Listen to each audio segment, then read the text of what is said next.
यह बात सिर्फ रेप केस का नहीं है, यह बात है पावर, पॉलिटिक्स और सिस्टम की फेलियर की एक पूरी कहानी है। मैं बात कर रहा हूं उन्नाव रेप केस का। पहला प्रश्न, उन्नाव रेप केस क्या था?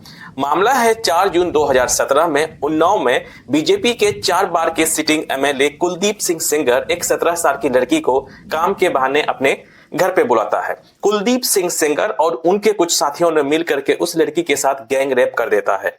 इसके बाद पीड़िता है वो जाती है पुलिस स्टेशन एफआईआर लिखाने के लिए। पीड़िता का एफआईआर पुलिस वाले नहीं लिखते हैं जब नाम आ जाता है बीजेपी के एमएलए कुलदीप सिंह सेंगर का।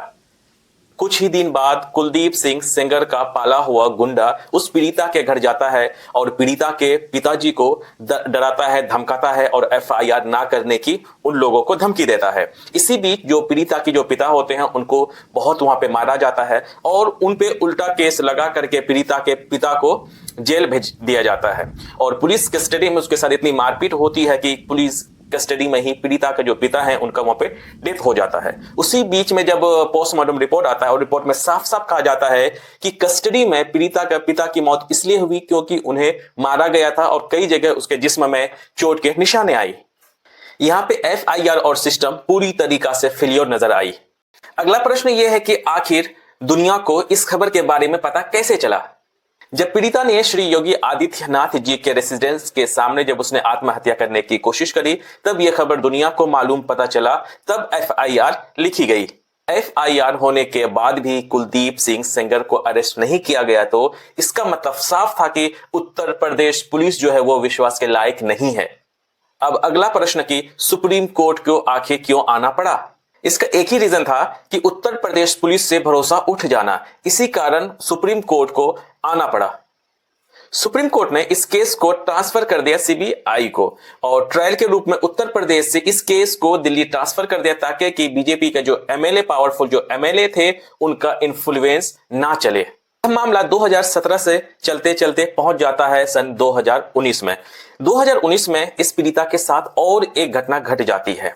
जब गाड़ी से कहीं जा रही थी, उस गाड़ी में पीड़िता, उसकी चाची और वकील उसमें मौजूद थे और एक अनजान ट्रक आती है और गाड़ी को टक्कर मार देती है। टक्कर मारने की वजह से पीड़िता की चाची वहां मर जाती है, वकील साहब को गंभीर चोटें आती है और पीड़िता मरते मरते बच जाती है। इस पूरे इंसिडेंट छानबीन किया गया, पता चला कि इस टक्कर के पीछे भी कुलदीप सिंह सेंगर का ही हाथ था।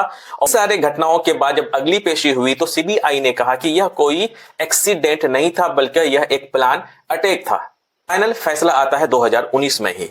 साबित हो गया कि जो नाबालिग के साथ रेप हुआ और इसके तहत कुलदीप सिंह सेंगर को सजा मिलती है और वो सजा उसे उम्र कैद की सजा मिलती है।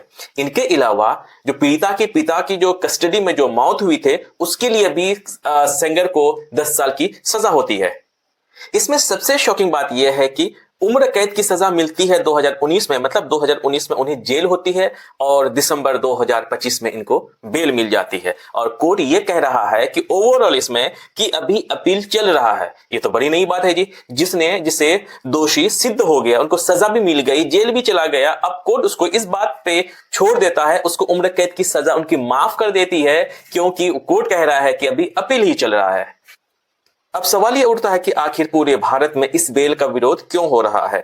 जब किसी माइनर का रेप केस होता है और कोई उसमें दोषी पाया जाता है और साथ में उसको उम्र कैद की सजा जब हो जाती है तो बेल मिलना लगभग नामुमकिन सा होता है। और सिर्फ यह जो कुलदीप सिंह सेंगर को सिर्फ 6 साल में ही बेल मिल जाती है और यह कहकर कि उसका जो उम्र कैद की सजा जो है वो निलंबित कर दिया गया है। इसी वजह से पूरे भारत में इसका विरोध हो रहा है।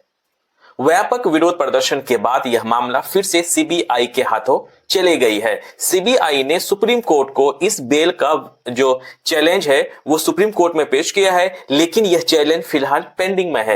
लेकिन आपको मैं बात बता दूं, कई लोगों ने आरोप भी लगाया है कि सीबीआई का जो आईओ है, इन्वेस्टिगेशन ऑफिसर, उन पे भी यह इल्जाम लगाया जा रहा है कि उसने भी नेताजी से कुछ लिया होगा, जिनके वजह से यह मामला इतनी ढीली पड़ गई, जिनके वजह से कुलदीप सिंह सेंगर को बेल भी मिल गया। फाइनल कंक्लूजन ये निकल कर आता है कि भारत में अगर कोई भी दोषी सिद्ध आदमी है, मतलब कन्विक्शन अगर पावरफुल है, तो वह भी इंडिया में सेफ है।